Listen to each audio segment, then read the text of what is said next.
अस्सलाम वालेकुम रहमतुल्लाहि व बरकातुहू। अब्दुल करीम आज़ाद मुखातिब हूँ। आज आप दोस्तों की खिदमत में एक ऐसा राज लेकर हाजिर हुए हैं जिसके इस्तेमाल से आप हैरान कुन रिज़ल्ट हासिल कर सकते हैं। बिलखुसूस ऐसे बच्चे जो कि सोकड़ी का शिकार हो चुके हों, यानी कि उनके जिस्म पर, शरीर पर मांस गोश्त वगैरह बिल्कुल गल कर ख़त्म हो चुका, और ऐसे बच्चे जो सिर्फ़ और सिर्फ हड्डियों का ढांचा बन चुके हों, इनके लिए इंतहाई हैरान कुन रिज़ल्ट का हामिल और सस्ता तरीन नुस्खा तरीका, इंतहाई आसानी से बनने वाला नुस्खा है। बिलखुसूस जो ग़िज़ाई किल्लत की वजह से या दीगर कई मामलात हो सकते हैं, इन वजूहात की बिना पर जो बच्चे सुकड़ कर यानी कि बिल्कुल लकड़ी की तरह या फिर हड्डियों का ढांचा बन जाते हैं, इनके लिए इंतहाई मुफीद साबित होगा।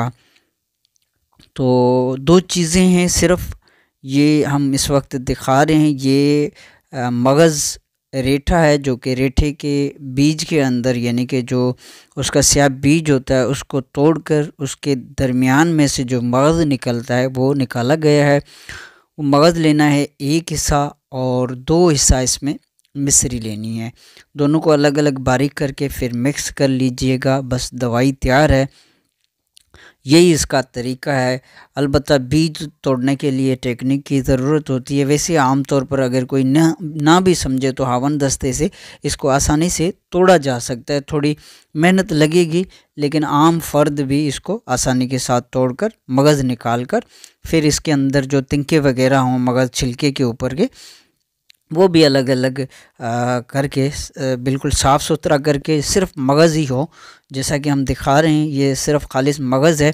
इसमें छोटे छोटे वो तिनके भी आ जाते हैं ऊपर के छिलके के, वो सारे निकाल देने हैं। तो उसके बाद इसको बारीक कर लेना है, हवन दस्ता से कूट लेना है। उसके बाद इसके डबल वज़न, मिसाल के तौर पर अगर मगज़ रेठा जो है ये अगर आप 50 ग्राम लेते हैं तो इसको बारीक अलग से कर लीजिएगा। अच्छी तरह बारीक करने के बाद इसमें 100 ग्राम बारीक करके मिश्री भी शामिल कीजिएगा। ये एक जैसे गूंदा हुआ आटा हो इस तरह का एक पेस्ट बन जाएगा। खुश्क ही होगा लेकिन इसमें नमी होगी, क्योंकि मगज़ रेठा में एक तो तेल भी है और साथ में उसमें नमी होती है, इस वजह से तो ये बिल्कुल एक पाउडर फॉर्म में सफ़ूफ बनेगा। इस तरह नहीं होगा, हल्की फुल्की इसके अंदर नमी होगी।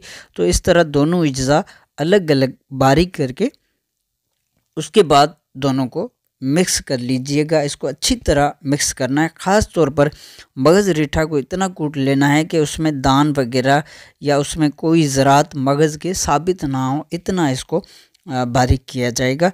तो जब मगज़ रेठा इंतहाई बारीक हो जाए तो उसके बाद बारीक की गई मिश्री के अंदर इसको मिक्स कर लीजिएगा। बस यहाँ पर दवाई मुकम्मल हो जाती है।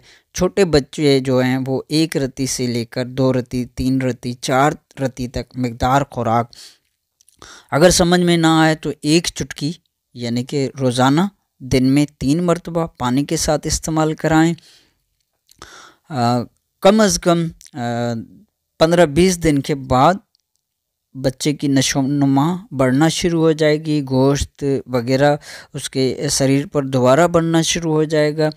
और इस तरह आप 1 महीना 1.5 महीना जब उसके गाल वगैरह गोश्त से भर जाएं और जिस्म बिल्कुल तंदुरुस्त इंसान की तरह हो जाए तो उस वक्त बंद कर दीजिएगा।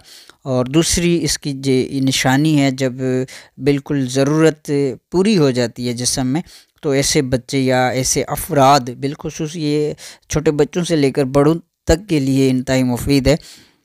तो ऐसी सूरत में जो उल्टी मतली के की कैफियत होगी तो उस वक्त बंद कर दीजिएगा। तो इस तरह दिन में 3 मरतबा, बड़ों के लिए उसी तनासिब से मिकदार खुराक बढ़ा सकते हैं, यानी कि 250 से 500 मिलीग्राम तक बड़ों के लिए भी इस्तेमाल कर सकते हैं। कोई हर्ज नहीं, छोटे बड़े यानी कि हर किस्म के फ़र्द के लिए जो कि बिल्कुल कमज़ोर हो, जिसके शरीर पर या जिस्म पर गोश्त ना हो, सिर्फ हड्डियों का ढांचा हो चुका हो, तो इनके लिए इंतहाई मुफीद है। बनाकर फ़ायदा हासिल करें। आपकी दुआओं का तालिब अब्दुल करीम आज़ाद।